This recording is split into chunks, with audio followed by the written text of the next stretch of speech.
Bonjour tout le monde, ici Latour. Aujourd'hui, on va regarder les fonctions qui retournent. Donc, qui retournent quoi? Qui vont retourner des valeurs ou même des booléens. C'est quoi des booléens? Ça veut dire qu'ils vont retourner la valeur vrai ou faux. Il y a aussi des fonctions qui ne retournent rien. Donc, vous pouvez dire à la fonction de rien retourner. Donc, on va regarder tout ça. Je vais faire quelques vidéos car on avait vu dans les dernières vidéos les fonctions qu'on avait utilisées n'avaient pas de paramètres. Donc, pendant cette vidéo, je vais aussi parler des paramètres parce que vous pouvez assigner des paramètres à vos fonctions. Donc, aujourd'hui, qu'est-ce qu'on va faire? On va fabriquer une fonction qui va faire quelque chose de très simple. Elle va multiplier un chiffre par 3. Donc, la première étape, on va déclarer le type. Aujourd'hui, j'ai pris float. Qu'est-ce que c'est float? Float, ça permet en fait de utiliser des nombres décimales. Donc, ça vous permet d'avoir des nombres qui ont, si je ne me trompe pas, jusqu'à 7 décimales. Si jamais vous avez besoin d'une plus grosse précision, vous pouvez aller avec double. Double, ça prend plus de mémoire. Si vraiment, dans le domaine où vous travaillez, vous avez besoin d'encore plus de précision, longue double. Donc ça, c'est un autre type. Longue double aussi. Mais bon, si vous vous rendez là, je ne sais pas dans quel domaine vous travaillez, mais je suis sûr qu'il y a quelqu'un quelque part qui a besoin d'autant de décimales. Donc, on va y aller avec float pour aujourd'hui et on va appeler la fonction multiplier. Voilà. Et elle va prendre un paramètre. Ça va être quoi le paramètre? Ça va être aussi un float. C'est important de déterminer, on est prêt à prendre quel type de paramètre. Est-ce qu'on va prendre les nombres entiers, les nombres à virgule? En prenant float, on est sûr qu'on prend tous les nombres entiers et on prend des nombres à virgule jusqu'à un maximum de 7 de préférence. Pourquoi? Parce que si vous prenez plus que, si votre fonction prend plus que 7 décimales, ça se peut qu'elle vous retourne une erreur dans le calcul, car si vous avez suivi des cours, par exemple, de comment le code binaire fonctionne, donc plus vous avez de nombres décimales, plus vous avez besoin de bits pour exprimer ces nombres décimales. Donc si vous rentrez une fonction, justement, pardon, un chiffre qui contient beaucoup trop de décimales dans une fonction comme celle-ci, il se peut qu'elle ne vous retourne pas la bonne valeur. Donc c'est pour cela aussi, quand vous allez demander à l'utilisateur de rentrer un chiffre, il faut aussi limiter le nombre de chiffres que celui-ci peut rentrer afin d'éviter des chances qu'il y ait une erreur. Donc on va prendre float, puis on va appeler notre paramètre, on peut l'appeler n'importe comment. Donc on peut l'appeler orange par exemple. Les oranges, c'est bon pour la santé, c'est rempli de vitamine C, alors pourquoi pas. Et voilà, donc première étape complète. On a le type de la fonction, le nom de la fonction, le type du paramètre et le paramètre. Allons dans notre fichier .cpp. On réécrit la fonction.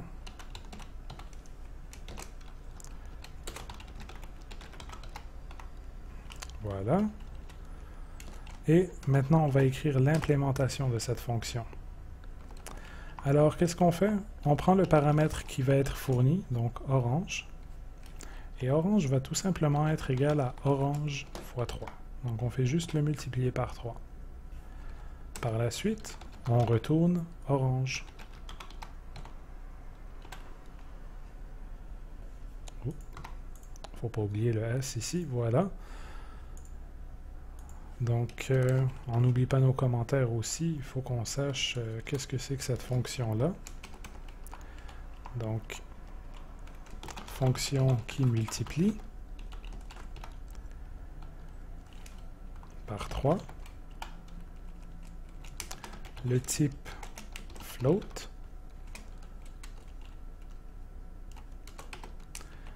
Paramètre. Bon, en fait, on peut le mettre sur la même ligne. Paramètre, ça va être orange de type float et retourne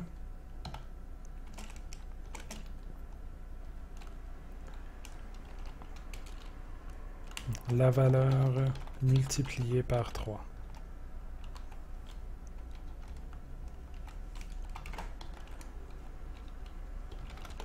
Et voilà. Donc, c'est juste important de mettre les notes comme ça. Si jamais quelqu'un lit votre code, ça va être pratique pour lui. Il faut que ça soit un réflexe aussi. Des fois, ça se peut que vous allez jouer avec votre code, puis vous n'allez pas y toucher pendant une semaine. Vous allez revenir à votre code et vous allez rien comprendre de ce que vous avez codé. Donc ça vous permet de vous situer. Ensuite de ça, on va aller dans notre fonction principale pour appeler la fonction. Donc on va faire afficher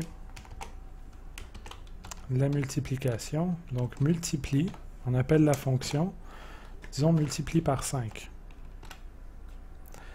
Maintenant, c'est d'habitude, j'ai rajouté cette fonction-là, le int a, puis après, je l'ai rajouté ici dans la fonction principale, mais je commence à être fatigué de le faire à chaque vidéo, donc on va faire une fonction pour se simplifier la vie. Donc, on va appeler ça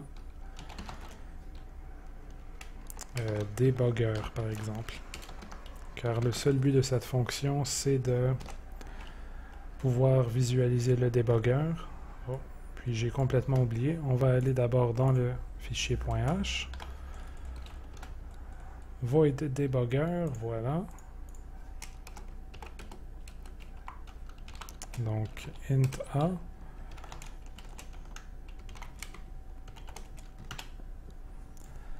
Et voilà. Et important ici, je dois inclure la librairie input-output-stream, voilà. Et par la suite, donc on appelle la fonction en la faisant afficher. Et ensuite, on va appeler notre fonction debugger. Donc debugger.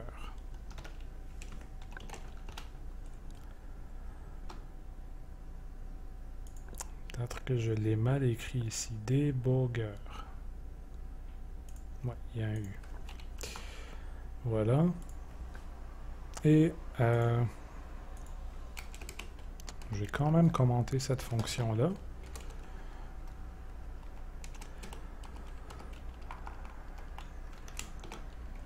Fonction qui fait une pause dans le debugger.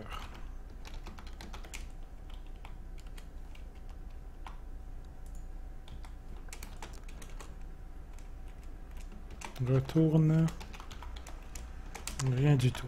Ça retourne rien.